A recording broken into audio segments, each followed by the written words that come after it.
श्री लाकडी घाणातील सर्व प्रकारचे तेल तयार करून मिळण्याचे एकमेव ठिकाण जुनी माळी गल्ली खंडेराव मंदिराजवळ येवला। श्री लाकडी घाणा तेल संपर्क सुमित गायकवाड 9421096253। येवला नगर परिषद निवडणुकीची सर्व तयारी पूर्ण झाली असून 2 डिसेंबर रोजी मतदान प्रक्रिया पार पडणार आहे। निवडणूक प्रशासनाच्या तयारीचा एक महत्त्वाचा टप्पा असलेला मतदान यंत्र EVM वाटपाची प्रक्रिया आज सकाळी येवला नगरपालिकेत पार पडत असून नगरपालिकेच्या आवारात अधिकाऱ्यांची निवडणूक निर्णय अधिकारी व निरीक्षकांच्या मार्गदर्शनाखाली सर्व मतदान केंद्रांसाठी EVM आणि VVPAT मशीन वाटप करण्यात आले। येवला नगरपालिका सार्वत्रिक निवडणूक 2025 करता आज साहित्य वाटप करण्यात येत आहे। या निवडणुकीसाठी नगरपालिका कार्यक्षेत्रामध्ये एकूण 46 मतदान केंद्र तयार करण्यात आली असून त्या प्रत्येक मतदान केंद्रावर 46 मतदान केंद्राध्यक्ष त्याचप्रमाणे मतदान अधिकारी कर्मचारी शिपाई कर्मचारी यांची नेमणूक करण्यात आलेली आहे। या ठिकाणी साहित्य वाटपाचं कामकाज सुरू आहे। इथून मतदान कर्मपथकाला संपूर्ण साहित्य तपासून त्याचबरोबर साहित्य व्यवस्थित आहे याची खात्री करून शासकीय वाहनाद्वारे मतदान केंद्रावर पोहोचवण्यात येणार आहे। या निवडणुकीसाठी पोलीस विभागाने सुद्धा प्रत्येक मतदान केंद्रासाठी एक कर्मचारी याप्रमाणे कर्मचारी नेमणूक केली आहे। त्याचबरोबर त्यांचे काही सेक्टर आहेत त्या सेक्टरचं सुद्धा पेट्रोलिंग पोलीस विभागामार्फत करण्यात येणार आहे। त्यासाठी सुद्धा पुरेसा पोलीस बंदोबस्त व अधिकारी या ठिकाणी उपस्थित आहेत।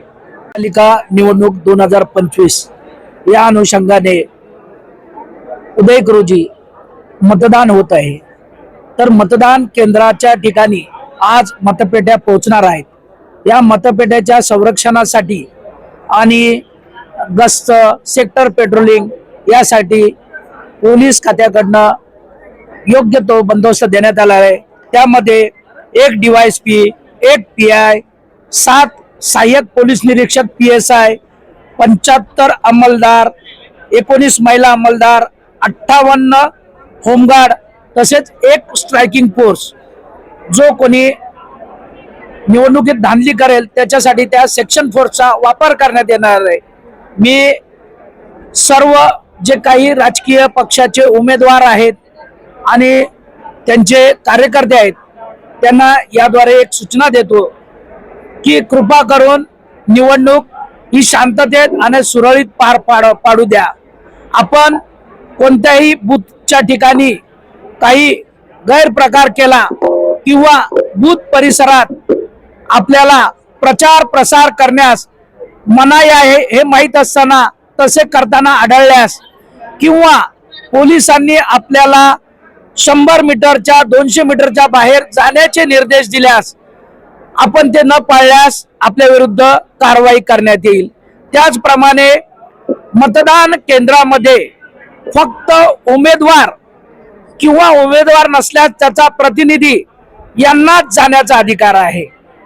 इतर जे कोणी राजकीय पुढारी आहेत आजी माजी खासदार किंवा सध्या स्थितीतले जे मंत्री साहेब किंवा आमदार आहेत यांचं वोटिंग ज्या बूथवर आहे त्यांना त्या ठिकाणी जाण्याचा अधिकार आहे। तो पण ठराविक काळापुरता आहे। त्यामुळे कोणीही विनाकारण मतदान केंद्रात किंवा मतदान केंद्राच्या बाहेर 100-200 मीटर परिसरात रेंगाळून निवडणूक प्रक्रियेला गालबोट लागेल असं काही करू नये। पोलिसांकडनं एक विनंती आहे, आम्हाला शांततेत मतदान करण्यास सहकार्य करा। आपण जर काही अनुचित प्रकार केला तर आपल्या विरुद्ध बळाचा वापर केला जाईल।